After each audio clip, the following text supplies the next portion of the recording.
Bonjour et bonsoir, bien-aimés dans le Seigneur. De partout où vous pouvez vous trouver, nous vous saluons dans le puissant et précieux nom de notre Sauveur, Jésus-Christ. Ce jour, nous avons encore l'honneur de recevoir un serviteur de Dieu que vous connaissez au travers du petit écran. Il s'agit bel et bien du pasteur Christian Ben Boulba, à qui nous disons bonsoir, pasteur. Bonsoir. Comment allez-vous, pasteur? Très très bien. Par la grâce de Dieu, tu sais, un enfant de Dieu Oui. ne peut qu'aller très bien, parce que la Bible dit, quand l'ennemi viendra comme un fleuve, Yes. qu'est-ce qui va se passer? L'Esprit de l'Éternel le mettra en déroute. Amen. Ce qui veut dire que nous, les hommes de Dieu, Mhm. il nous arrive d'être attaqués par une armée du diable.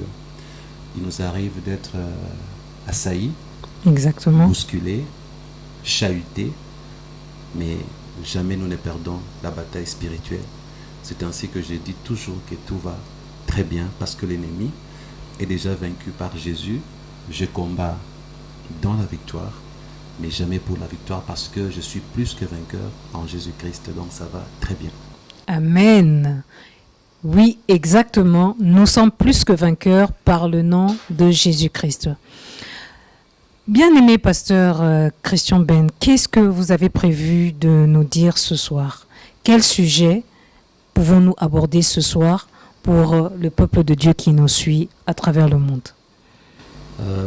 Nous avons pensé éclairer les peuples de Dieu sur certaines réalités que de chrétiens, hommes et femmes, vivent au sein de leur famille, mais également dans leur propre vie. Les thèmes d'aujourd'hui est les suivants: Oui. liens familiaux, démons familiaux, plus précisément dans la vie de chaque homme et chaque femme, parce que il y a des problèmes que le bien-aimé vive au quotidien. Oui. Il y a des blocages que le chrétien constate malgré la crainte de Dieu et la haine du péché. Nombreux se retrouvent aujourd'hui avec des problèmes du genre: le mariage devient impossible, les travails, n'en parlons pas. D'autres enregistrent les problèmes de divorce. Il y a des gens qui sont veufs ou veuves avant l'âge. Je ne sais pas comment on peut intituler, mais je dirais, on peut dire, pour rendre un peu plus court, liens familiaux ou démons familiaux, célibat, divorce et veuvage.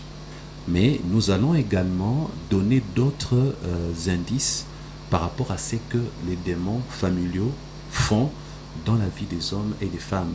Ils n'attaquent pas que le domaine de la vie sentimentale, à savoir le célibat ou le mariage ou le veuvage.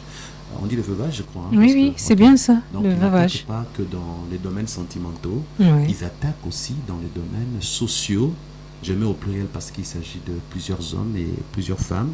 Donc je vais essayer aujourd'hui de décortiquer certaines réalités spirituelles que vivent bon nombre de chrétiens.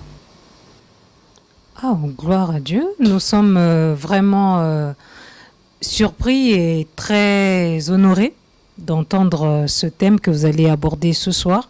Et si nous pouvons déjà, d'entrée de jeu, comprendre pourquoi vous avez choisi cela.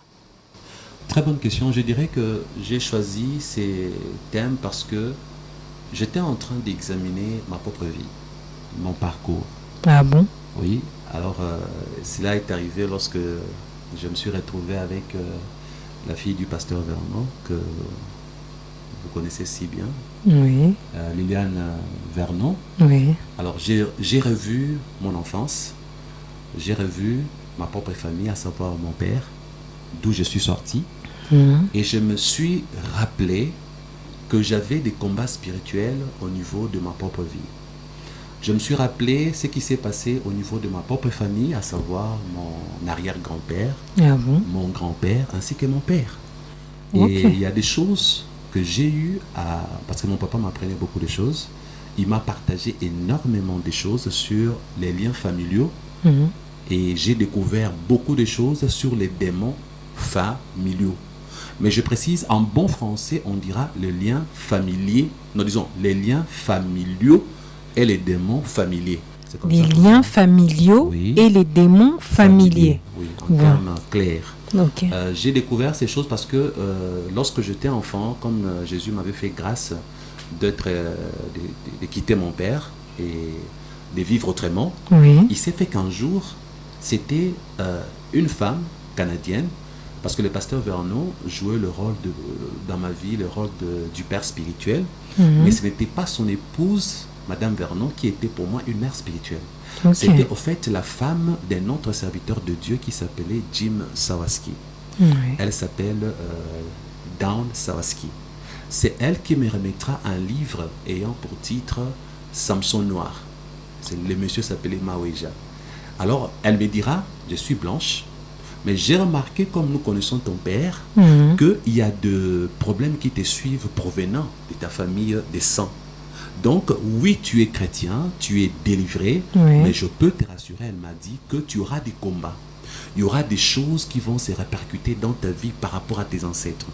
Frères et sœurs, c'était bizarre qu'une blanche me dise ça. Exactement, parce que ce n'est pas très souvent courant, pas du tout. Parce que vous savez, les missionnaires blancs étaient réputés incrédules, dans le sens où on pensait que le blanc ne croyait pas à la délivrance, ni aux démons, ni à la sorcellerie. Ni à la sorcellerie, c'est différent. Madame Dawn Sawaski connaissait ces choses. Et Pasteur Vernon lui-même a eu à faire beaucoup de délivrances. Il a eu à chasser beaucoup de démons. Il a eu à prier pour beaucoup de cas. Oui, des gens possédés, des gens qui avaient... il a eu à faire ça. Oui, c'est vrai. Maintenant, elle m'a remis ses livres Samson Noir. Alors, c'est dans ces livres, je ne sais pas s'il y a des gens qui ont déjà lu ces livres. L'auteur s'appelle Maweja. Et puis, bizarrement, l'auteur de ces livres, qui était pasteur, a fait la prison et a rencontré un certain... je sais que les gens seront surpris. Il était dans la même prison que Simon Kimbangu. Ah bon? Bien sûr. Qui est un chef religieux des Kimbanguistes. Des Kimbanguistes, nous n'avons pas honte de le dire, c'est historique. C'est un fait historique, donc je peux en parler librement. Exactement. Donc Maweja a été dans la même prison que Simon Kimbangu. Et Dawn Sawaski m'avait remis ses livres parce que mon papa m'avait beaucoup enseigné sur l'occultisme, sur la sorcellerie. Vous connaissez ces choses, j'ai déjà témoigné. Exactement. Et comme je connaissais, je savais une chose, que ces choses n'auront pas d'effet sur moi. Moi, je savais que Jésus m'a délivré, il m'a sorti de la famille. Je n'ai pas à craindre les liens familiaux. Je n'ai pas à craindre les démons familiers. Ces choses, pour moi, je les avais vaincues. Alors, Dawn Sawaski m'a dit non. Non, il y a des choses qui vont arriver. Eh ben, il faut que tu tiennes. Bon, sincèrement, je ne l'avais pas cru. Pour dire vrai, vous savez, être de la bonne à l'époque, à un certain moment, je peux vous dire vrai, bon, nous, on nous avait enseigné que si tu es né de nouveau, ça veut dire que tu es délivré. On se le dise, hein. On se le dise, oui. Okay. Oui, parce que Pasteur Vernon avait raison, mais sauf que quand il a eu à enseigner ça, beaucoup de gens n'avaient pas compris. Parce que le pasteur Vernon s'adressait aux vrais chrétiens. Il disait qu'un vrai chrétien ne pouvait pas être possédé. Maintenant, c'est que les gens oubliaient que le vrai chrétien, c'est quelqu'un qui est déjà passé par la délivrance. Autrement dit, c'est quelqu'un qui, quand il a rencontré Jésus, tout s'est passé. Parce que pasteur Vernon, Angeli, sa fille vous parle, hein, elle vous en parle, c'est des oui, le pasteur. Elle répète toujours Angeli, campagne d'évangélisation avec son père. Donc son père organisait des campagnes d'évangélisation. Angeli à l'époque, Angeli Sainte-Thérèse, ces coins-là, il y avait beaucoup de campagnes d'évangélisation. Comme vous le savez, à Kinshasa, c'est la Chine populaire, comme on l'appelle. Il y a une grande population, la population est dense. Et pasteur Vernon n'avait pas encore d'église. Nous sommes dans les années 70, à l'époque où avant même que je ne naisse. Vraiment. Avant que je ne naisse, ils faisaient des campagnes d'évangélisation. Alors maintenant, lorsque le païen venait, il priait pour leur délivrance. Il chassait les démons, il guérissait le malade. Et maintenant, une fois convertis, comme ils étaient déjà délivrés, alors il leur disait qu'un chrétien ne pouvait plus être possédé. Parce qu'un chrétien est déjà libéré, né libre et délivré.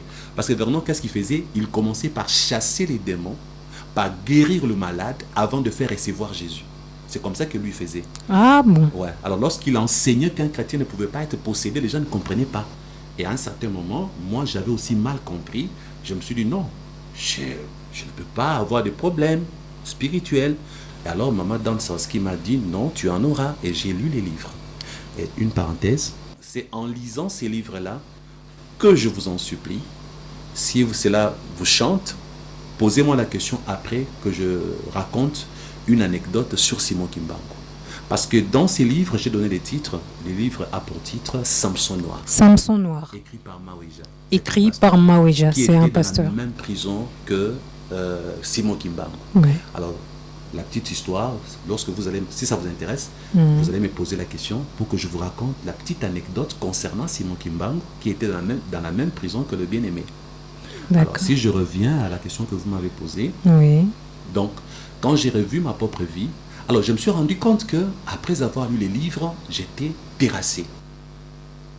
Terrassé parce que, vous savez, pour vous dire vrai, toute mon enfance était remplie de Satan. Oui, de Satan. Parce que j'ai vu ma sœur, comme elle était morte. Donc, j'ai eu à être en contact avec des démons. J'ai vu des esprits. J'ai failli mourir. Alors, à un certain moment, ma vie était influencée par les mystiques. Alors, quand Jésus m'a sorti de là, j'ai crié victoire. Je ne voulais plus entendre parler des démons. Je ne voulais plus entendre parler Satan. Donc, je me suis dit, Jésus m'a délivré, c'est fini. Mais j'avais oublié que la délivrance était progressive.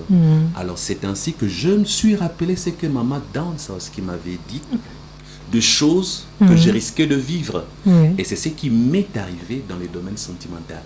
Je me suis retrouvé avec les combats spirituels basés sur la réalité des liens familiaux et des démons familiers. Dans ma propre vie, j'ai expérimenté ça dans ma jeunesse. Alors aujourd'hui, si je décortique et j'explique aux chrétiens, ceux qui pensent qu'ils n'ont pas besoin de délivrance, ceux qui pensent qu'ils sont à l'abri des attaques de Satan parce qu'ils sont nés de nouveau, alors c'est à ceux-là que je veux m'adresser pour qu'ils comprennent un autre aspect du combat spirituel. Ah bon. Merci beaucoup, pasteur, pour cette précision et cet éclaircissement. Alors, puisqu'il en est ainsi, par où pouvons-nous commencer pour comprendre la portée de ce que vous avez à nous enseigner ce jour à propos de ces démons familiaux? Je disais liens familiaux, oui. Démons familiers. Oui, à propos de ces liens familiers et de ces familiaux, démons familiers. À propos de ces liens familiaux et des démons familiers. Merci beaucoup. Voilà. Ça. Alors, mon père m'avait énormément appris de choses sur Satan et les démons. Maintenant, c'est que je n'avais pas su en ces moments-là. Donc, je connaissais les démons familiers, mais je ne connaissais pas les liens familiaux. D'accord. Alors, c'est par les livres de Samson Noir Maweja que j'ai découvert grâce à Maman Dansowski. Parce que dans ces livres, il nous racontait, je ne sais pas si vous avez connu un certain Ngongo Luo. Oui, un homme politique. Je crois, oui, politique, mais à l'époque, c'est une histoire ancienne pour notre pays. Il y avait l'Empire Kuba, l'Empire Congo. On a parlé de Ngongo Luo, il buvait les sangs, il tuait, il avait les crânes. Alors, dans l'histoire... Il a montré l'arbre généalogique de certaines personnes par rapport à leurs ancêtres. Et en dressant, en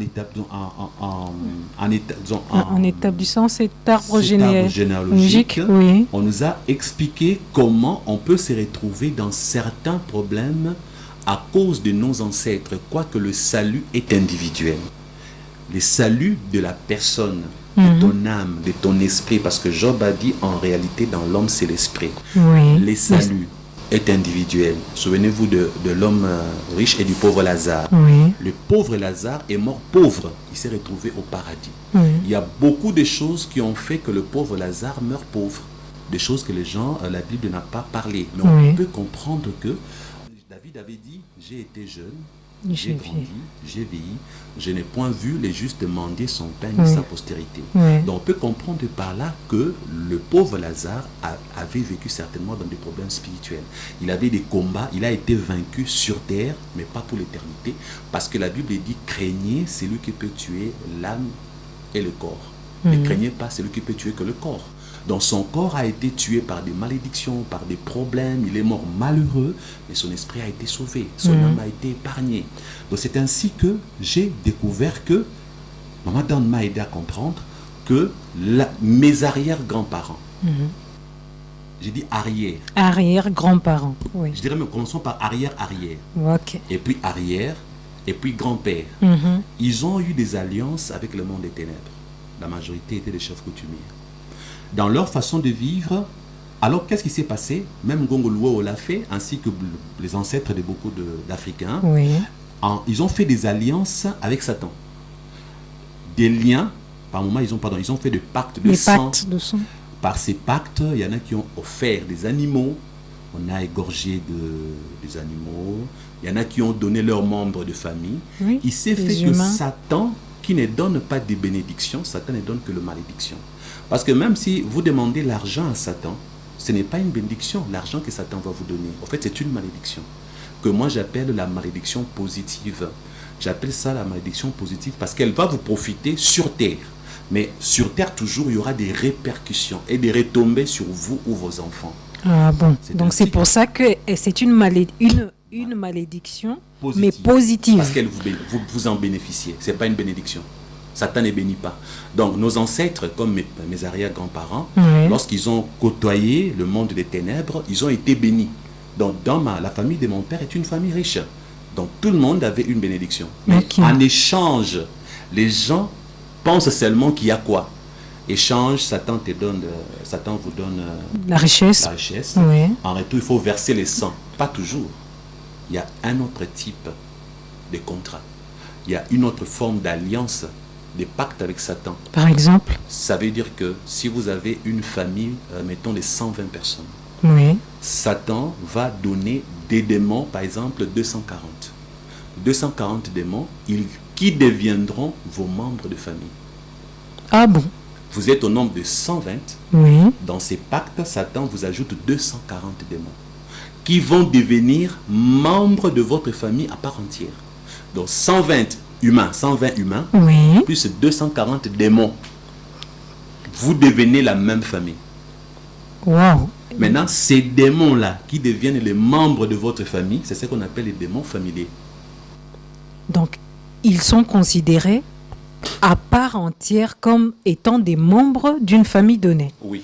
Et sans que la famille en question ne le sache. Non, il y a, pour préciser, il y a des gens qui les savent, ceux qui ont contracté des alliances avec le monde des ténèbres. Supposons que c'est moi, aujourd'hui, moi, vous, ma femme, nous faisons le pacte avec Satan. Oui. Et Satan, pour tes enfants et mes enfants, Satan nous donne 240 démons. Ces 240 démons deviennent les membres de notre famille. Donc, toi et moi, nous sommes une famille. Nous avons 7 enfants. À l'époque, les parents avaient beaucoup d'enfants. 13, 14 au-delà même. Ma tante vous a dit que mon grand-père avait combien d'enfants? Ma tante vous en a parlé il n'y a pas longtemps. Leur papa a eu combien d'enfants? Elle a dit 13, non? 13, hein, si je ne me trompe pas. 13 ou 14. 13 ou 14, ouais. Ok. Alors, vous voyez, le père, la mère, plus les enfants, ça fait 15 personnes. Oui. Si c'est le père et la mère, donc mon grand-père et sa femme, qui ont contracté la dite alliance avec Satan, ça veut dire que sur le 13 enfants plus le 2 parents, ça fait 15, Satan peut leur ajouter, par exemple, 25 démons. Maintenant, spirituellement, on va considérer que leur famille est constituée de 40 personnes. Bon, disons, 40 personnes, bon, pas personnes, disons, 15 personnes plus 25 démons. Qu'on n'appelle pas démons. Dans les langages avec Satan, avec ces gens dans leurs alliances, ils les appellent les esprits. Les esprits. On dit que ce sont les esprits familiers que eux acceptent. Alors, quand Satan leur présente ces esprits, eux, ils considèrent ces esprits-là comme étant leur protection. Donc, parce que Satan, c'est un menteur, il ne dit jamais la vérité. Exactement. Ce sont ces démons, vous êtes au nombre de 15, le 25 démons vont vous sécuriser. Les 25 démons seront toujours avec vous. Le 25 démons, donc, bon, pas démons, on dit esprit. Esprit familier. Nous savons que ce sont des démons. Mais chez eux, on présente comme des esprits. Esprits protecteurs. Vous voyez, il y a des noms qu'on donne à ces esprits. Alors maintenant, pour que chaque enfant soit en contact avec ces esprits-là familiers, maintenant, il y a des pratiques qu'il faut faire, des cérémonies, des rituels. C'est pourquoi vous voyez dans certaines familles, il y a des cordes qu'on met sur la par exemple. des enfants. Ah oui, oui. Il y a tout quelque chose qu'on fait parfois, on appelait ça les nzoloko quand on était enfant. Qu'on appelle les nzoloko? C'est comme des scarifications, si on peut les dire comme ça, oui. C'est pas des incisions? Bon, des scarifications. Scarifications, ok. Si je ne me trompe pas. Incision, c'est quand on fait, c'est comme une carrément une... c'est comme si c'est comme si on faisait une blessure carrément. Oui, je Donc, pense que c'est les deux. ainsi. Je pense parce qu'il y a une différence entre l'incision et scarification, je crois. Oui. Bon, bref, parce que j'ai vu quand j'étais enfant des incisions. Non, au fond, ces incisions-là, Oui. c'est ce qui va rester, au fait. Ce Bon, sont d'accord. des cicatrices. Ok, bon, comme vous comprenez mieux que moi, ça va. Oui, ces Ah, non, incisions vous comme ouvrez ça, c'est incision, plus ou facile. scarification, ça Oui. va. Bref, ce sont des rituels pour que l'esprit en question familier entre dans la vie de l'enfant. Donc quand on fait on blesse là, on fait il y a certaines Oui, le feuilles, sang qui coule, et puis le on sang peut qui coule. mettre Parce que chez de la Satan, poudre, c'est ça. ou encore, oui, Oui, chez Satan, le pacte, il faut qu'il y ait le sang. Il faut toujours que le sang Le sang intervienne. intervienne. C'est pourquoi on fait pam, le sang, et puis il y a de poudre ou de feuilles, des écorces qu'on va prendre selon les demandes. On fait sur l'enfant, et le papa ou la maman sait que c'est pour protéger l'enfant. Bien au contraire, c'est un démon qu'on introduit dans la vie de l'enfant. Les démons-là qu'on introduit deviennent membres de cette famille. Donc, il se considère désormais, ça c'est ma famille. Donc, comme on ne l'appelle pas démon, on l'appelle l'esprit. C'est pourquoi vous voyez chez nos ancêtres, familier. Ils ne parlaient pas des démons. Chez nos ancêtres, ils parlaient trop des esprits. Des esprits, oui. Et c'est vraiment très pratique en Afrique. Voilà. C'est souvent les esprits. On donne la nourriture aux esprits. Il faut nourrir les esprits. Et dans les esprits en question, ils font aussi allusion à certains arrière-grands-parents qu'on appelle les ancêtres. Oui, ils voient les ancêtres, mais pas seulement les ancêtres. Il y en a qui avaient les termes de Dieu. Hein. Il faut donner aussi au Dieu. Le Dieu, ça c'est un autre niveau.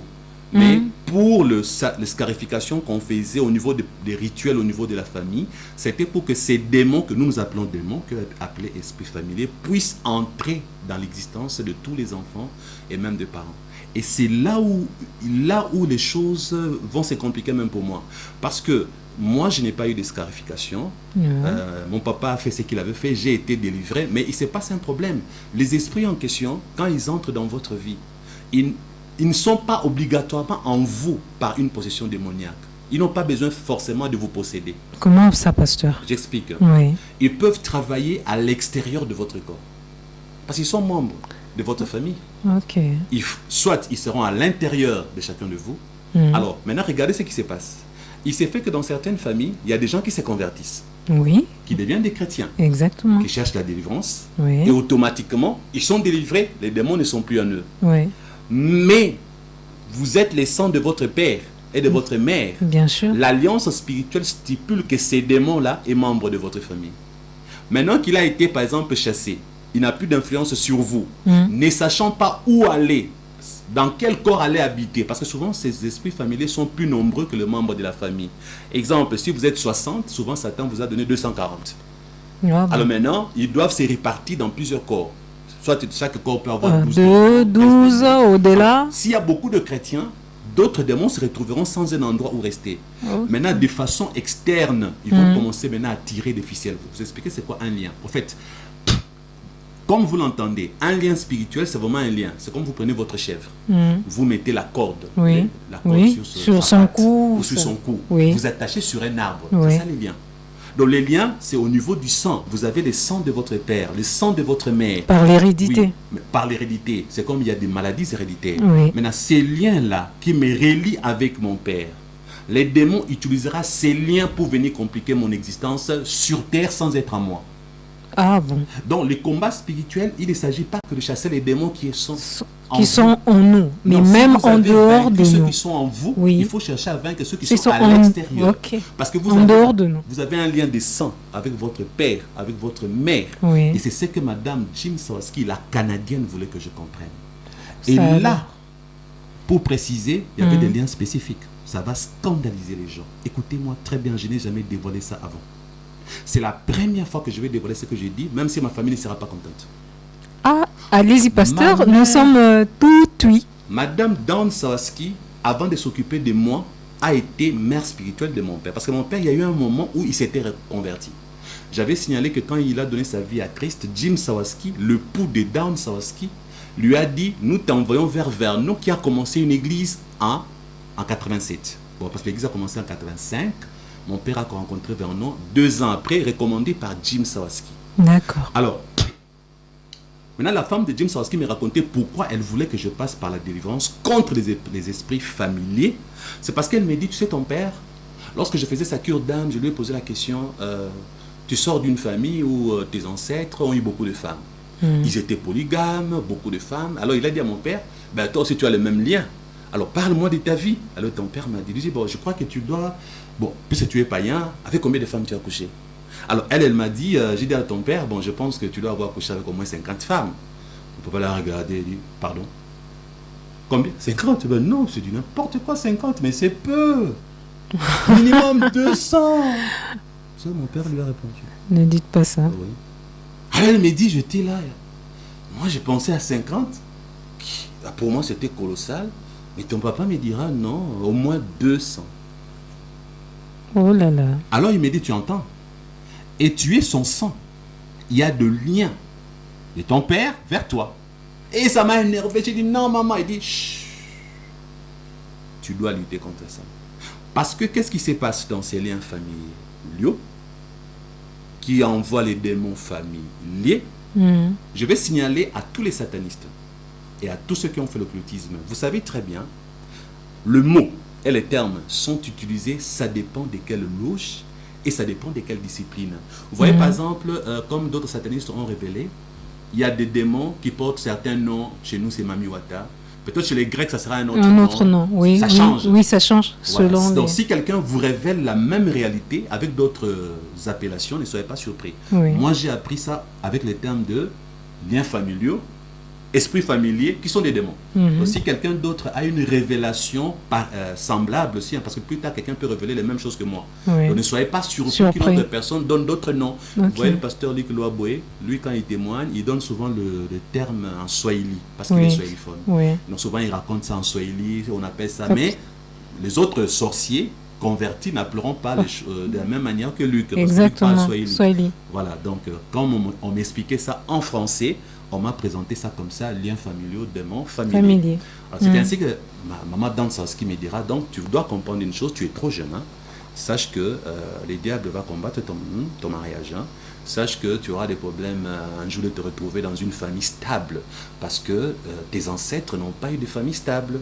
Ton arrière-grand-père a eu beaucoup de femmes, beaucoup d'enfants. Ton grand-père, beaucoup de femmes, beaucoup d'enfants.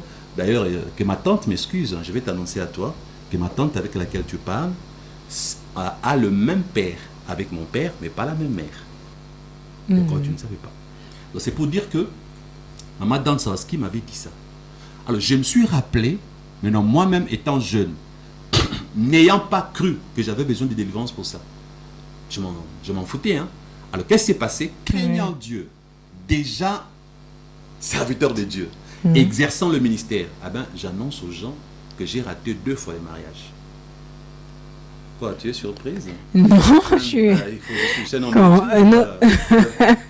parler, non? Non, ok, oui, pour que les autres soient avant de t'épouser, édifiés, bien sûr. J'ai échoué 2 fois dans les mariages. Toi, tu le sais. Oui, je le sais. Eux ne le savent pas. Eux ne le savent pas. Ils le découvrent. Il faut parler du mal de soi-même, hein, pour enseigner les autres. Il faut qu'ils soient enseignés et qu'ils évitent de tomber dans les mêmes erreurs. Voilà. Donc, j'étais innocent, mais j'étais devenu coupable parce que je n'avais pas cru que j'avais besoin de délivrance. Je vais me rendre compte après, parce qu'imaginez, la première fois que je fais un mariage, c'était un mariage coutumier. Mais ça reste un mariage. Hein. Oui, en Afrique. C'est le premier mariage, d'ailleurs. C'est la base même. Oui. Ma tante Bitulux m'a dit, nous sommes une famille, nous avons l'argent. Ben, tu as trouvé une femme, nous, on ne veut pas que tu donnes 1 franc, même pas $1. Eux-mêmes ont pris l'argent, ils sont partis dans la belle famille, ils ont épousé pour moi la femme. Aujourd'hui, écoutez bien, elle est en France. Hein, donc, parce que quand on l'a épousée pour moi, coutumièrement parlant, elle était déjà ma femme. Exactement. Et maintenant, il restait de faire le mariage civil. Devant l'officier de l'état civil. Qu'est-ce qui s'est passé? J'étais déjà un jeune serviteur de Dieu. À la bonne, on m'appelait déjà pasteur. Et à la bonne, on avait un système, quand vous vous mariez coutumièrement, il faut faire les encadrements spirituels au niveau du département des couples pour que votre mariage soit célébré à l'église. Alors, on affichait sur le valve 2 mois en avance au moins le photo, donc ça veut dire vos 2 photos pour dire que les 2 personnes ici vont se marier. Afin d'informer le peuple de Dieu ou l'église entière. Voilà. Voilà. Alors, c'est ce qui s'est passé, c'était déjà affiché. Donc, le mariage coutumier se faisait le vendredi. Oui. Le samedi matin, on devait faire les civils pour que samedi après-midi, on fasse les religieux à l'église La Borne. C'était déjà affiché. Et j'avais moins de 30 ans, ok? Oui. Alors, qu'est-ce qui va se passer? Il y a quelque chose qui va se passer pour le respect de mon ex-fiancé en question, qui aujourd'hui est la femme d'un Français habitant la France. Je n'ai pas l'autorisation de raconter les parties négatives de cette histoire parce que ça va... Elle peut s'énerver contre moi, elle a droit. Bien C'est sûr. quelque chose qui date de plus de 20 ans en arrière. Bien sûr. Alors, je ne veux pas sa vie privée soit aussi... vous comprenez? Oui. Donc j'ai dit seulement qu'il y a eu quelque chose qui va se passer, qui va me pousser, malgré qu'elle était déjà ma femme coutumièrement parlant, le vendredi. Nous sommes arrivés samedi matin, je refuse d'aller faire le mariage civil. Et à l'époque, mon grand frère Roland Dalo Luwata Okitondo, qui était très gentil avec moi, avait une Mercedes rouge. C'est même lui qui donnera sa Mercedes pour qu'on me prenne dans la villa familiale où j'habitais et qu'on m'amène au mariage civil. Ah bon. Et le pasteur Dalo sera surpris lorsque je vais lui informer que je ne veux plus aller dans ces mariages civils. Parce que ma famille qui avait épousé cette femme-là pour moi ne voulait plus d'elle. Oh. Je ne peux pas dire pourquoi, parce que je vous ai dit non. Oui, bien sûr. Sinon, sa famille va se fâcher. C'est une histoire qui date. Pourquoi aujourd'hui tu racontes ça contre nous? Alors, pour ne pas salir cette famille-là qui est en paix avec ma famille aujourd'hui, non, je tais ce qui s'était passé. Mais c'est moi qui avais raison en fait. Ok. Mais malheureusement pour moi, comme à la bande, le samedi, tout le monde attendait le mariage du pasteur Ben. Parce que je suis Christian Ben Boulba, n'est-ce pas? D'abord, on m'appelait le pasteur Ben. Exactement. Christian, c'est mon prénom. Oui. Qu'est-ce qui va se passer? Imaginez, le matin, les beaux-pères, la belle-mère, ça fait... Tout le monde se Devant l'officier de préparait l'état civil. déjà devant l'officier de l'état civil. Ils étaient là. Maintenant, mon téléphone sonne. Allô? Là, tu es où? Je dis, oh, ça c'est le bourgmestre qui m'appelle, hein, le maire. Il dit, monsieur le maire, je ne veux plus me marier. Je ne veux plus de cette femme-là, je ne viendrai pas. Et il s'est mis à me supplier, monsieur, tu es fou. Tu n'es pas dans un film hollywoodien. Tu as une jolie fiancée. Bon, elle était très claire comme toi aussi. Parce qu'elle était très claire comme une petite blanche là. Bien métissée là. Bref. C'est vrai, chez les Africains, les femmes claires, les gens sont complexés, non? Pour les Africains, les femmes claires sont les femmes les plus belles. Ah bon? Surtout dans mon pays, tu le sais. Ici au Congo. C'est ça. Ben, tout le monde disait, mais il est fou ces garçons. Mais cette fille est très jolie. Mais elle est métissée. Mais qu'est-ce? Mais ce garçon est malade. On ne peut pas refuser d'épouser une telle belle femme, non pas femme, une fille, parce qu'elle est très jeune. Oui. Et en plus, c'est scandaleux. Maintenant, tout le monde m'appelle. Le jour J même. Le jour J. Je dis bien, c'était samedi matin. Wow. Parce que je me suis rappelé. Donc, il y a quelque chose qui s'est passé, je devais refuser ce mariage. Maintenant, on m'appelle, mais attends, coutumièrement, c'est ta femme. Oui. Tu ne vas pas refuser quand même ta femme devant l'officier de l'état civil. Qui t'attend déjà. Les réponses que je leur ai données, si je l'épouse civilement, il me faudra un divorce. Je préfère ne pas venir au civil parce que les coutumiers, ça peut se rompre en remettant l'argent de la dot. Ah, c'est ce que vous avez préféré Je faire suis à pas l'époque. bête. C'est ma tante qui m'avait dit ça. Ah, si tu ok. pars l'épouser civilement, il te faudra un divorce. Exactement. Mais si tu refuses de l'épouser civilement, tu n'auras pas besoin de divorce. Hein. Nous, on va juste leur dire bouffer l'argent, on n'a même pas besoin de récupérer ce que nous avons donné. Mais après, vous savez, les Africains sont très méticuleux. Ma famille avait demandé qu'ils remettent même un symbole pour qu'on annule Oui, spirituellement la oui, dot, oui, hein. oui, bien sûr, Voilà. c'est comme ça que ça Maintenant, devait le se scandale passer. était que j'avais une mauvaise réputation là-bas. Parce que dans les coulisses, pasteur Roland Dalo sera au courant pourquoi j'avais refusé de l'épouser. Pasteur Vernon sera au courant. Mais comme c'était affiché dans au Valve, les membres de l'église ne savaient pas qu'est-ce qui s'était passé. Alors tout le monde s'est mis à dire ce garçon c'est un aventurier. J'avais la mauvaise réputation internationale dans notre pays parce que j'étais connu. National. Voilà, national, Oui. parce que c'était un film. Ouais. Il a abandonné sa fiancée devant les maires, il n'est même pas venu. On m'a insulté, on a dit ce qu'on a dit. Alors maintenant, vous savez pourquoi j'en parle? Parce que c'est après que, là, je n'avais pas Sur encore le, compris, ouais. sur le champ. Oui, sur le champ, Parce vous que n'avez pas encore compris Ouais. ce qui vous arrivait. Voilà. Et après celle-là, je vais faire encore un deuxième échec. Ah bon? Ouais, un deuxième échec. c'est là où un jour, bon, pour le deuxième échec, je préfère ne pas en parler parce que j'ai dit, je risque de dévoiler des choses qui vont déplaire à beaucoup de gens. La Bible dit soyez en paix avec tous, si cela ne dépend que de vous. Alors, comme ils m'ont rien fait, je ne peux pas dévoiler tout. Alors, je préfère dire seulement, je m'arrête là pour le deuxième cas, mais j'ai aussi raté un deuxième. C'est après l'échec du deuxième que je me suis rappelé Maman Dawn Sawaski. Je me suis rappelé les liens familiaux et les démons familiers. J'ai compris qu'il me faut une délivrance. Parce que je me suis dit, mais tiens, ça fait 2 fois. Mais où va-t-on? Mais qu'est-ce qui se passe? What happened to me? Ouais. Et j'ai pris conscience. Et en ce moment-là, je dis au Seigneur, non, il me faut passer par une délivrance. Donc, la délivrance, on ne la cherche pas parce que tu as les démons en toi. Pour les démons familiers, eh ben, il y a de liens familiaux. Par les liens familiaux, ces démons-là auront une mainmise sur ta vie. Parce qu'ils se considèrent comme faisant partie de ta famille. Donc, les démons ont droit de te sévir. Voilà, mais là, je vais essayer un peu d'expliquer ça bien. Il y a de ces gens-là qui nous suivent en ce moment. Si c'est une fille, les démons familiers peuvent avoir une mission dans sa vie. La maintenir dans ce qu'on appelle le célibat prolongé. La maintenir dans ce qu'on appelle le célibat prolongé. Donc ça veut dire qu'elle va prendre plus de temps pour se marier ou bien au risque encore de ne jamais se marier. Non, attendez, il y a une différence. Les démons familiers peuvent te maintenir dans ce qu'on appelle le célibat prolongé. Tu te marieras. Mais peut-être après, à l'âge à 40 ans, 45 ans. Maintenant, d'autres démons peuvent te maintenir, donc, ils peuvent faire de toi maintenant un célibataire endurci. Ça, c'est aussi différent. Parce que vous savez une chose, Dieu n'a pas créé... Expliquez-nous, pasteur, quand Dieu n'a pas créé, vous parlez de célibataire endurci. Quand Dieu a créé les anges, il n'a jamais créé les anges qu'on appelle l'esprit de mort. Dieu n'a jamais créé un ange qu'on appelait sirène. Non, non. En fait, les anges devenus déchus ont commencé à porter le nom selon la fonction que Satan leur donne. Par exemple, celui qu'on appelle l'esprit de mort, c'est un ange déchu de Satan qui porte le nom de l'esprit de mort donné par Satan. Mais dès quand Dieu l'avait créé, il n'avait pas ce nom. De la même manière, les esprits familiers qui sont dans votre famille, qui se considèrent comme membres à part entière, il dit qu'il doit jouer un rôle dans cette famille. Son rôle est d'empêcher, par exemple, le fille de se marier. Alors, il va transformer leur cœur en cœur endurci. Exemple, tu verras des filles qui disent, un homme vient l'épouser, c'est pas mon genre, il n'a pas l'argent, c'est pas mon goût, donc, il sent mauvais. Ils ont toujours une raison, mais qui en soi ne vaut pas la peine. Voilà.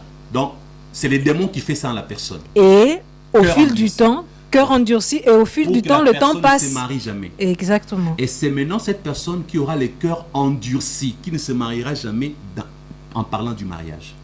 Mais c'est lui qui a le démon familier qui les pousse au célibat prolongé. Cette personne se mariera tardivement. Pourquoi tardivement? Parce que d'autres démons vont pousser la personne à faire grossir le myome dans son ventre. C'est une femme. Plus les années passent, il y aura de gros myomes dans ton ventre. Quand tu te maries, tardivement, tu ne sais plus avoir d'enfant. Mais tu es marié, mais tu n'as plus d'enfant. Ou encore, tu te maries tardivement, tu ne verras pas tes enfants grandir. Ah oui, parce que plus on se marie, plus vieux, et vous commencez la maternité plus tard, moins vous avez le temps de passer plus de temps avec vos enfants, qu'on se le dise. Voilà. Donc, ce sont des démons familiers qui se donnent ces gens. D'ailleurs, je vais ouvrir une parenthèse rapidement. Il y a des gens qui sont partis, par exemple, voir de voyants. Tu arrives chez le voyant ou la magicienne, tu dis...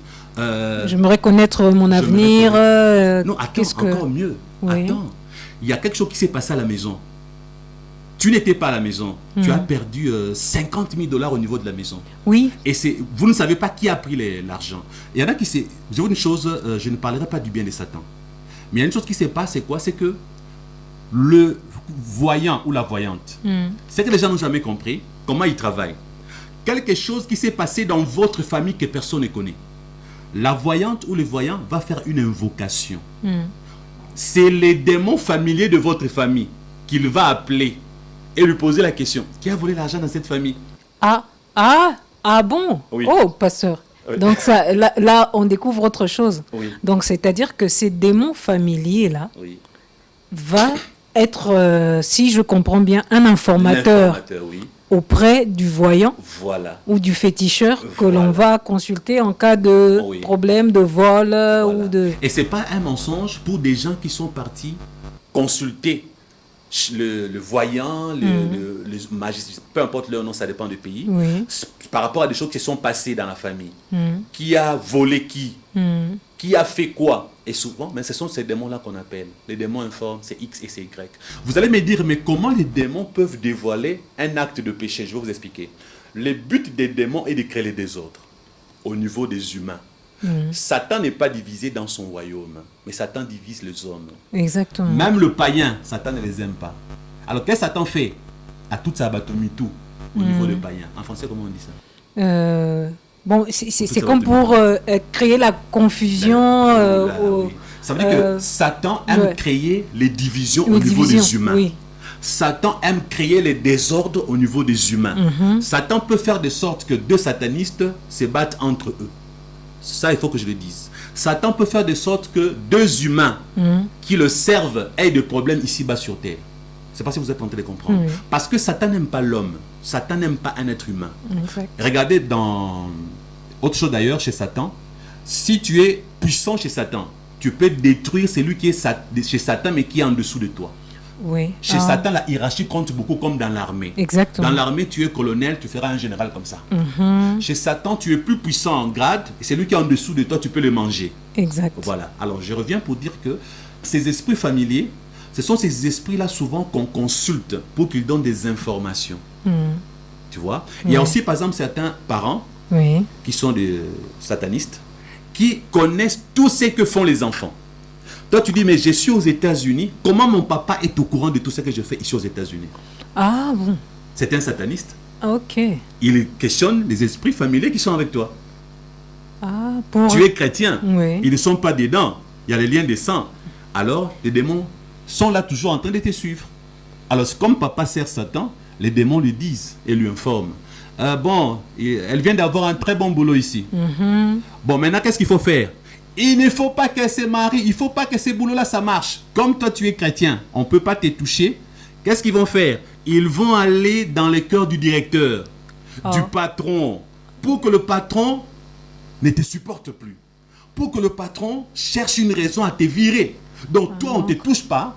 Tu es une chrétienne. Tu es intouchable, mais le païen patron, là, on va le toucher. On va toucher le païen patron ou alors dans le l'objectif. Qui veut t'épouser là. Oui. Toi, tu es chrétienne, tu veux te marier, mais si l'homme que tu veux épouser n'est pas un bon chrétien, les démons vont travailler chez lui pour qu'il ne t'épouse pas. Les démons familiers. Ok. Parce que ils se disent qu'ils ont droit d'agir ainsi, ils sont les membres de votre famille. C'est en quelque sorte, un démon peut se considérer comme étant ton cousin. Pour lui, il est ta cousine, il est ta tante. Il est ton grand-père. Donc, ce sont des démons qui se sont donné des fonctions dans ta famille. C'est ça, les démons familiers. Et la mission qu'il est en train d'exercer, il s'est dit, il le fait. Parce que, vous savez, un démon ne peut pas avoir une mission positive. Pas du tout. Pas du tout. En tout cas, là, jamais. Ça, c'est la destruction. Voilà, Satan, c'est la destruction. Oui. C'est ça aussi, les démons. Il ne peut pas venir dans ta vie avec une mission de t'aider à te marier, à avoir des beaux enfants. Non, ça jamais. C'est ça la mission des démons familiers. Alors ces démons familiers, qu'est-ce qu'ils font? Ils peuvent te pousser aussi à ne choisir que des mauvaises femmes. Exemple, je suis un pasteur, pour ne pas être heureux. Ils vont envoyer, comme j'étais jeune là, ils savent par exemple que non, cet homme aime ce genre de filles. Ils vont chercher les genres de filles que tu aimes, mais qui ne seront pas des chrétiennes, ou qui ne seront pas des vraies femmes. Donc ils vont chercher à remplir tes goûts à l'apparence, mais à l'intérieur, ils vont te chercher des pourritures. Comme une femme suivie par les démons familiers qui ne doit pas se marier, on ne va lui envoyer que de mauvais hommes. Il y a de ces femmes-là qui ne rencontrent que le mauvais monsieur. Une femme qui vous dit, moi j'ai essayé 7 fois, ça n'a pas marché. Vous dites, donc toi tu as toujours raison. Parfois elle a raison. Parfois oui, 7 fois, ce n'était que de mauvais. Parfois elle n'y est pour rien. Ouais, parfois elle n'y est pour rien, oui. C'est les démons qui font de leur mieux de l'envoyer que de mauvaises personnes. Alors pourquoi son destin ne peut pas croiser les bons messieurs? Il faut maintenant la délivrance. Il faut prier. D'ailleurs, bon, pour te rencontrer, c'est ce que j'ai fait. J'ai eu maintenant à décider de mettre fin au cycle. J'ai dit non, je ne dois pas quand même continuer toute ma vie à faire des erreurs, à ne pas me marier. Donc il faut qu'un jour je trouve une femme que je veux épouser. Il faut que comment on appelle ça? Il faut rompre quoi? Les cycles. Oui. Voilà. Donc, frères et sœurs, vous comprenez par là, si vous n'êtes pas possédés, si vous êtes de vrais chrétiens, sachez que vous êtes fils de quelqu'un, fille de quelqu'un. Lazare, le pauvre Lazare est mort pauvre. C'est Jésus qui raconte, il est au paradis. Mais pourquoi est-il mort pauvre? Pourquoi avait-il mendié son pain, jusqu'à mendier son pain alors qu'il était juste? Et puis dans quel état? Avec des ulcères sur le corps. Donc ça veut dire qu'il y a des chrétiens qui iront au paradis, mais qui sur terre n'ont pas su faire mieux pour leur propre vie. Parce que David n'était pas un pauvre. David, lui, a trouvé qu'un chrétien ne pouvait pas mourir comme le pauvre Lazare. Exactement. La Bible ne se contredit pas. Mais Jésus a dit aussi, craignez, c'est lui qui peut tuer l'âme et le corps. Mais autrement dit, Satan peut tuer notre corps parce qu'il échoue toujours côté l'âme. Je vais vous expliquer ça autrement. Pasteur chrétien que je suis, Satan ne peut jamais me vaincre spirituellement. Il ne me vaincra jamais, même s'il m'envoie 1 million de démons. Même toute son armée, s'il envoie contre moi, il va toujours échouer. Parce que celui qui est en moi est plus fort que toute son armée. Amen, amen, amen. Maintenant, là où intervient l'intelligence et la sagesse, c'est maintenant les discernements. Allô, pasteur Christian, je dois vous voir pour vous parler de mes problèmes.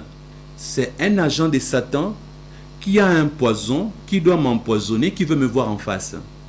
Sans discernement, moi, les serviteurs de Dieu, j'accepte le rendez-vous. Dès que j'arrive, la personne me salue. Comme à l'époque, il n'y a pas, par exemple, Corona. Je salue la personne. Ou s'il y a Corona, il prend le poison, il met dans l'enveloppe avec $400. Il me donne, j'ouvre, il y a du poison. Or, avant de rencontrer les messieurs, mon cœur disait, ne va pas, ne va pas, ne va pas. C'était l'interdiction de Dieu. N'ayant pas obéi au Saint-Esprit, je suis parti avec ma têtutesse. Le poison là peut me tuer. Le diable tuera mon corps. Il n'aura pas mon âme. Mais en tuant mon corps, il va m'empêcher de servir Dieu longtemps. Et il va me priver de la couronne au ciel. Il va me priver de la récompense dans le royaume de Dieu. Donc Satan, son but n'est pas seulement que nous allions en enfer, nous les hommes de Dieu, c'est aussi de nous empêcher de continuer à servir Dieu. C'est pourquoi au niveau du pays ici, la majorité des gens qui me cherchent, pour que je parle avec eux face à face, je n'ai pas peur de Satan. Mais lorsque le Seigneur me dit dans ma tête, Christian n'y va pas, je refuse le rendez-vous. Parce que je sais qu'on peut facilement m'empoisonner. On peut m'empoisonner sans que ça ne soit ma faute. Jésus va me protéger.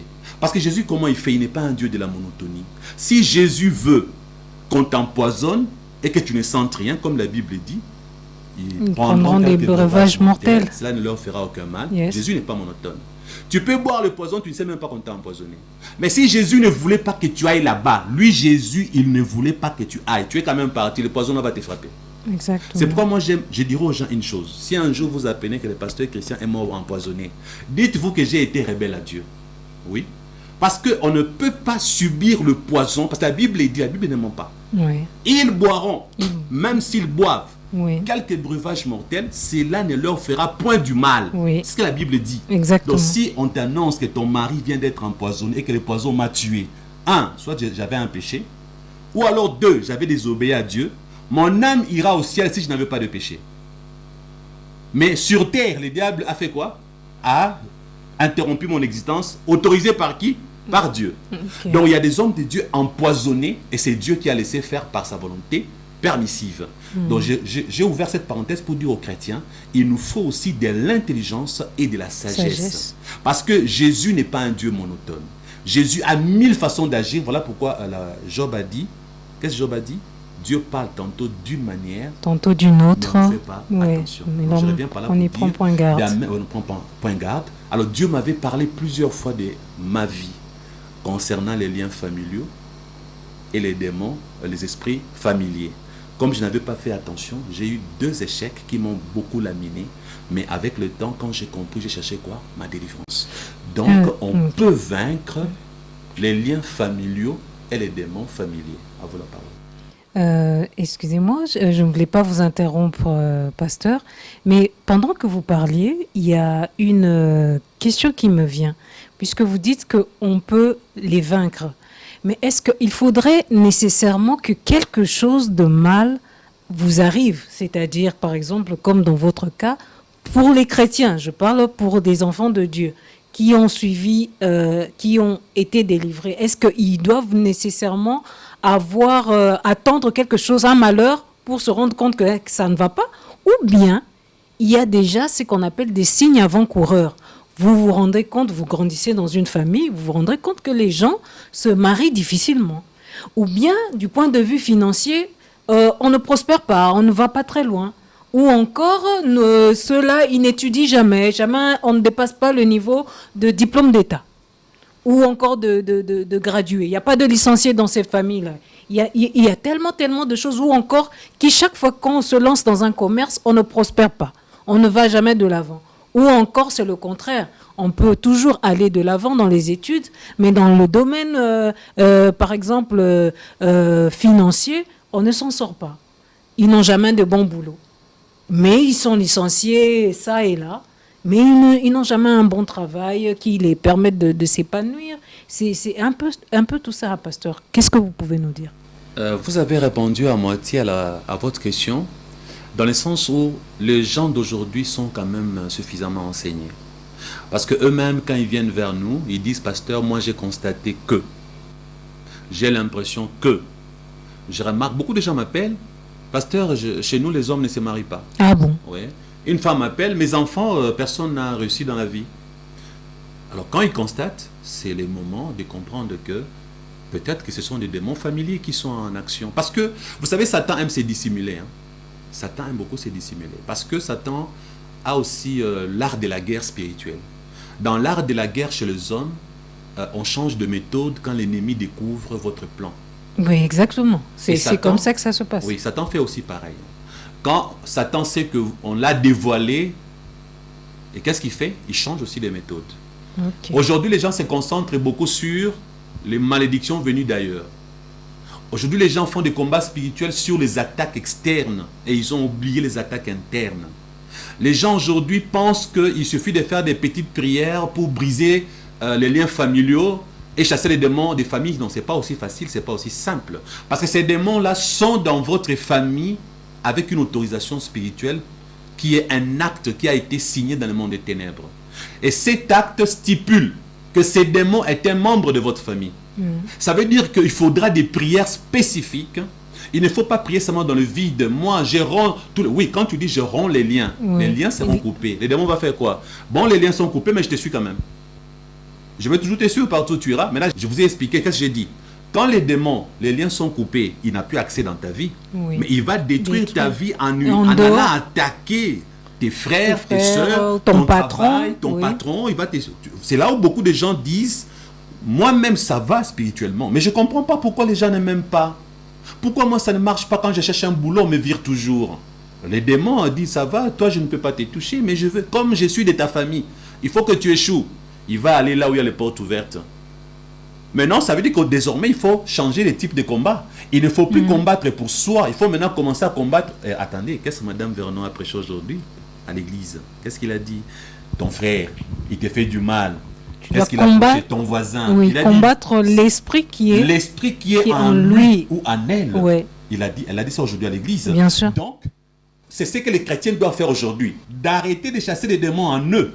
De combattre pour eux. Désormais, il y a un combat spirituel externe. Les démons agissent aussi à distance, de façon externe, pour t'empêcher d'avancer. Comme Mme Vernon, ce n'est pas le même sujet qu'elle était en train d'enseigner. Oui. Je prends l'exemple qu'elle a donné en disant, il faut prendre l'autorité, lier les démons qui est dans l'autre. Donc, tu remarques, par exemple, ton patron est en train de te compliquer la vie, ton voisin, ton mari, ton chéri. À un moment, tu fais un combat spirituel contre les esprits qui sont là-bas. Au nom de Jésus, je vous lis. Je découvre que vous avez aussi un nom. Vous vous appelez esprit familier, mais vous êtes des démons. Vous, les démons qui me poursuivez par alliance de sang, par alliance de famille. Vous vous considérez comme ma tante, mon oncle. Toi, démon, depuis quand tu es ma tante. Donc, toi, démon, tu te considères comme mon oncle. Il y a même des démons qui se considèrent comme étant vos bourreaux. Ils ont beaucoup de noms qui se donnent là, les démons. Alors, en ce moment-là, vous faites ces combats-là externes. C'est bizarre, hein? Imaginez, vous êtes là. Ok, même Jésus a dit à Pierre, arrière de moi Satan. Il a vu Satan qui était derrière Pierre pour venir lui parler des choses qui ne venaient pas de la volonté de Dieu. Il s'est adressé à Satan qu'il voyait derrière Pierre. Parce que Pierre n'était pas possédé. Satan passait. Parce que vous savez, Satan, qu'est-ce qu'il fait? Même quand il n'est pas à l'intérieur de toi, il va t'envoyer, t'injecter des pensées négatives. Qui ne sont pas pour la gloire de Dieu. Voilà pourquoi la Bible dit, ramener toutes les pensées captives à l'obéissance de Christ. Le pensée captive, il y a le mot capté, ça veut dire que, ou alors emprisonné. Donc Satan, qu'est-ce qu'il arrive à faire? Souvent, il nous envoie des idées et des pensées qui ne sont pas les nôtres. Dès que nous les acceptons, ce n'est pas de la possession démoniaque, mais en ces moments-là, nous représentons Satan automatiquement. D'où Jésus a dit à Pierre, arrière de moi Satan. Donc, il y a de ces gens-là, tu constates que ça ne va pas. Tu peux dire, au nom de Jésus, toi démon qui est dans cette personne, je te chasse. Oui, tu peux chasser les démons qui est dans l'autre.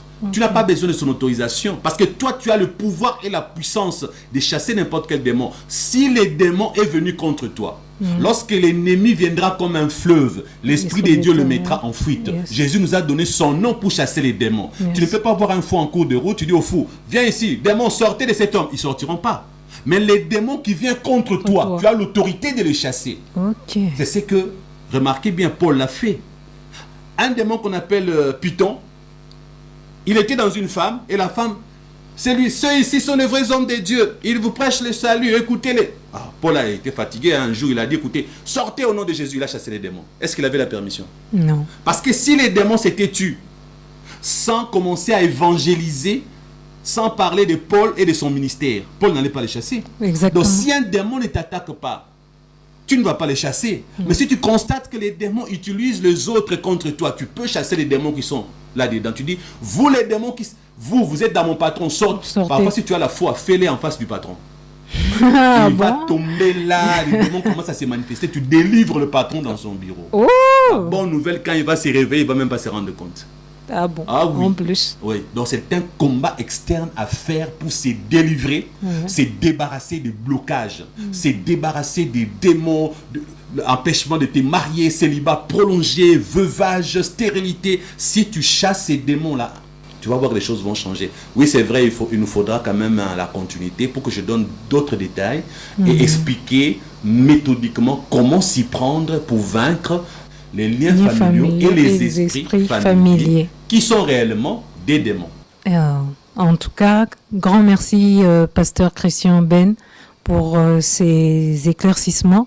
Merci parce que vous allez vraiment y travailler de façon à ce que l'enseignement soit encore de mieux, bien systématisé pour permettre aux chrétiens qui nous suivent à travers le monde d'arriver à emboîter les pas pour commencer ce processus de délivrance contre ces esprits familiers et ces liens familiaux. Et vous avez oublié l'anecdote. Ah oui, tout justement. Nous n'allons pas terminer ce petit moment sans que vous puissiez nous raconter l'anecdote au sujet du livre que vous avez eu à lire qui s'intitulait Samson noir. À vous. Écrit par Maweja. Okay. J'ai demandé à Maman Dan Sawaski à propos de ces livres. Elle m'a dit oui. Ce livre a été écrit avant même... ce livre a été écrit 3 ans après ma naissance. Ça veut dire que j'avais 18 ans quand je lisais les livres, mais les livres avaient été écrits 15 ans avant donc 15 ans avant ma lecture. Okay. Autrement dit, les livres a été écrit quand moi j'avais 3 ans. D'accord. Donc comprenez que j'ai dépassé la quarantaine aujourd'hui, donc c'était vraiment un livre qui existe depuis longtemps. Donc ça existe à l'époque où les Belges étaient encore au Congo. Donc c'est une histoire qui n'a jamais été falsifiée. D'ailleurs, je cherchais ces livres. Il a disparu de la circulation. Si quelqu'un trouve ces livres, je vais lui donner un cadeau de $100. Bon. Je donnerai un cadeau de $100. J'aimerais revoir ces livres parce que comme c'est un livre qui a été écrit à l'époque où le Belge était encore au pays, ça montre que c'était un livre qui n'avait pas été falsifié. Et dans ces livres, j'ai découvert une chose que j'aimerais partager aujourd'hui. Premièrement, je ne suis pas kimbanguiste. Bon, d'accord. Deuxièmement, je ne serai jamais kimbanguiste. Exactement. Troisièmement, je n'approuve pas la doctrine des kimbanguistes. Mais ce que j'ai découvert dans ces livres est que le monsieur qui était en prison avec Simon Kimbangu a raconté que Simon Kimbangu était un vrai prophète. Parce qu'il a mangé la même assiette avec lui. Il dit, c'est un monsieur qui était toujours en retrait. C'est un monsieur dans la prison, là où les Belges les avaient mis. Les messieurs étaient toujours en privé, en train de faire quoi? De prier. C'est un monsieur qui avait présenté, parce que lui, il était en prison en tant que brigand et malfaiteur. Et le monsieur là qu'on appelait Simon Kimbangu, c'est lui qui les évangélisait. Il avait une conduite pieuse, il priait énormément, Et les Belges n'aimaient pas Simon Kimbangu. Parce qu'on disait que ce qu'il prêchait, il prêchait qui? Jésus. Et souvenez-vous, les Belges de l'époque ne voulaient pas qu'il y ait une autorité spirituelle en dehors de la Belgique, dont le roi, Léopold. Vous connaissez bien comment on coupait les Noirs le main. Même, comment il s'appelle, Lumumba, le Premier ministre, est mort à cause de son discours à la table ronde. Hein, pour rappeler aux Belges, malgré l'indépendance que vous êtes en train de nous donner, n'oubliez pas ce que vous nous avez fait. Exactement. Vous nous avez coupé le main, vous nous avez mutilés. Il a rappelé ce que le Belge ne voulait pas. Et c'est ainsi qu'il y aura un complot entre les Américains et les Belges pour éliminer Lumumba. C'est une histoire. C'est pas moi qui ai écrit l'histoire du Congo. Oui, oui, ça c'est l'histoire. C'est l'histoire. Oui. Alors maintenant, pour le Belge, eh ben, Simon Kimbangu, c'était l'homme à abattre parce qu'il parlait d'une doctrine. Il parlait d'un homme qu'on appelle Jésus. Alors, j'ai lisé ces livres à l'âge de 18 ans. Donc vous n'allez pas... Pourquoi j'ai donné le titre du livre? Parce que ça existe. Vous savez, le Congo est grand. J'ai aussi des aînés. Il y a des pasteurs qui ont aujourd'hui 80, 70 ans, qui ont lu aussi ces livres. Donc, ce n'est pas un livre inventé, ça existe. Donc, ceux qui ont lu ces livres se sont toujours posé la question. Comment ce que font les Kimbanguistes aujourd'hui, ce qu'ils enseignent à propos de Simon Kimbangu, ce n'est pas ce que Simon Kimbangu lui-même avait dit. La religion est venue après sa mort. Dès son vivant, il n'y avait pas le kimbanguisme. Du vivant de Simon Kimbangu, il n'y avait pas une église noire ayant pour Dieu Simon Kimbangu. Non. Il ne s'est pas présenté comme le Messie. Simon Kimbangu ne s'est pas présenté comme le Saint-Esprit. Mais il a été... Là, ce n'est pas mon histoire, c'est ce que Maweja raconte. Donc, vous les Kimbanguistes, je vous ai donné le titre du livre Samson Noir, écrit par Maweja. Donc, si vous lisez ces livres-là, il parle de Simon Kimbangu comme un prophète qui craignait Dieu, qui aimait Dieu. C'est là où j'aimerais dire à certaines personnes de faire attention avec Satan. Satan, c'est un grand menteur. Satan peut voir un vrai serviteur de Dieu qui a servi Dieu. Après sa mort, c'est Satan qui va inspirer qu'on fasse une secte en son nom. Donc si moi, vous m'aimez aujourd'hui, pasteur Christian, je peux mourir, Satan va inspirer aux gens là qui m'aiment. Imaginez précieuse Diane, Satan lui dit, fais une doctrine, le christianisme des... Donc moi, pas Jésus. Maintenant, précieuse Diane peut faire une doctrine, christianisme Boulba. Ou maintenant c'est moi qui sera leur père spirituel. Maintenant ils peuvent dans cette doctrine, cette secte faire de moi un Dieu.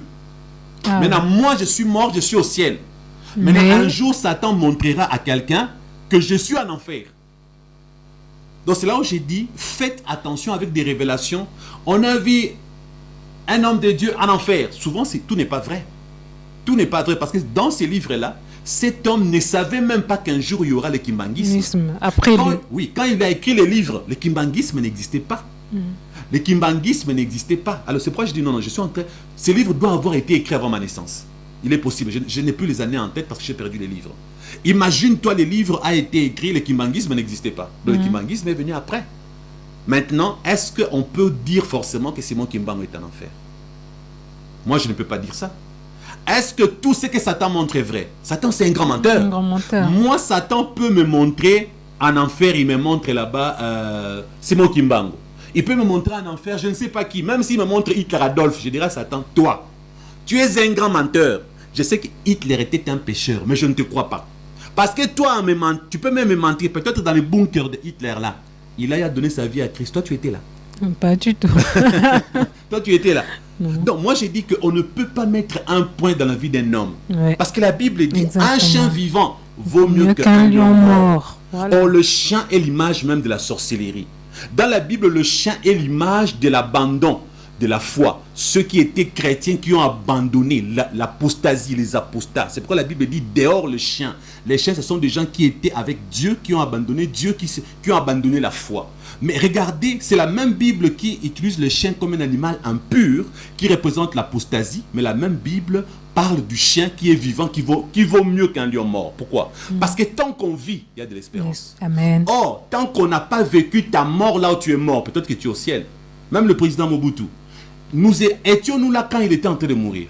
Non. Maintenant, les histoires là de Satan a montré Mobutu en enfer, Satan a montré Hitler en enfer, Satan a montré Simon Kimbangu en enfer, Satan a montré, comment on appelle l'autre, Branham, William Marion Branham en enfer. D'ailleurs, j'ai encore, il n'y a pas longtemps, on a suivi les déclarations avant sa mort de Tommy Osborne. Qui a bien parlé de William Marion Branham? Est-ce que de son vivant, il avait fait le branhamisme? Non. Donc, j'ai dit à l'église Corps du Christ, mettez votre confiance dans la parole de Dieu. Croyez plus la Bible, parce que les vraies révélations sont dans la Bible. D'ailleurs, j'ai béni Dieu. Un homme de Dieu m'a écrit pour me dire, Pasteur Christian, tout ce que vous avez vécu chez votre père, et que les autres ont vécu avec Satan, tout ce que vous dévoilez là, arrêtez d'appeler ça les révélations. Parce que, à vrai dire, les révélations sont dans la Bible. Ce que vous avez là, bon, par défaut, on peut appeler ça révélation. Alors, si ce sont des révélations, ce ne sont pas les révélations du salut. Bien aimé, moi, je suis d'accord. Parce que j'ai toujours répété que les témoignages ne sauvent pas. J'ai toujours dit que les témoignages sont des informations. C'est Jésus qui sauve. Yes. C'est la parole de Dieu. On ne peut pas remplacer la parole de Dieu par la révélation du pasteur Christian. Non, pas du tout. On ne peut pas remplacer la parole de Dieu par ce que moi j'ai dit. Si ce que j'ai dit est conforme à la parole de Dieu, il faut dire Amen. Amen. Si ce n'est pas conforme, il faut refuser cela. Chrétiens de Béret, ils lisaient leur Bible. Ils vérifiaient ce qu'on leur enseignait, si c'était conforme avec la parole de Dieu. Donc moi, j'informe aux chrétiens, Satan est un grand menteur. Il montre beaucoup de choses. D'ailleurs, la Bible dit quoi? Heureux ceux qui croient sans avoir vu. Maintenant, Satan, qu'est-ce qu'il fait? Il montre tellement de choses parce que c'est un menteur. Maintenant, qu'est-ce que Dieu fait? Il cache tellement les choses parce que Dieu est véridique. Et c'est là où j'ai aimé quelqu'un qui a écrit il n'y a pas longtemps un commentaire en disant il dit, vive Satan! Satan, quand on le cherche, il apparaît. Mais Jésus, quand on le cherche, il ne vient jamais. Il a écrit, vive Satan! Ah bon? Oui. Je le respecte, tu sais pourquoi? Non. C'est individuel. Ah bon? Il montre qu'il est sataniste. Ah oui. S'il y a moyen, je vais m'afficher son commentaire là sur l'écran. Il présente son satanisme. Les messieurs là, je vais mettre ton commentaire affiché sur l'écran. Les gens vont voir le nom de sa chaîne YouTube. Oui, je vais afficher son commentaire avec son nom. Si les gens veulent aller le suivre pour lui écrire, qu'il les fasse. Parce qu'au moins, il montre qu'il est sataniste. Parce que lui, il dit, vive Satan. Satan, quand on l'appelle, il vient. Mais votre Jésus, là, quand on l'appelle, il ne vient jamais. Donc lui, il vit par la vue. Exactement. Il a décidé de vivre par la vue. Or, ça peut... C'est une illusion. C'est une illusion. Mais lui, il préfère ce que Satan montre. Il croit, oui. Et il y croit. Parce que Satan montre beaucoup de choses.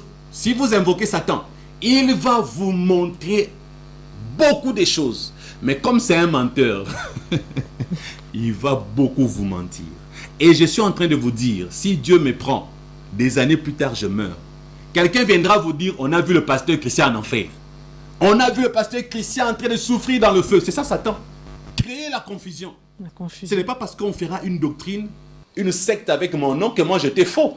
Parce que regardez beaucoup de ces... Il y en a qui sont morts sans avoir laissé une secte. Oui. Ceux qui croyaient en eux ont fait la secte après eux. Oui, et beaucoup d'ailleurs. C'est pourquoi j'ai voulu donner cette anecdote-là aujourd'hui pour aider l'église Corps de Christ. Bon, je suis fatigué, je dois aller dormir. Je me retourne la parole. Au revoir. Ok. Merci beaucoup, Pasteur Christian Ben.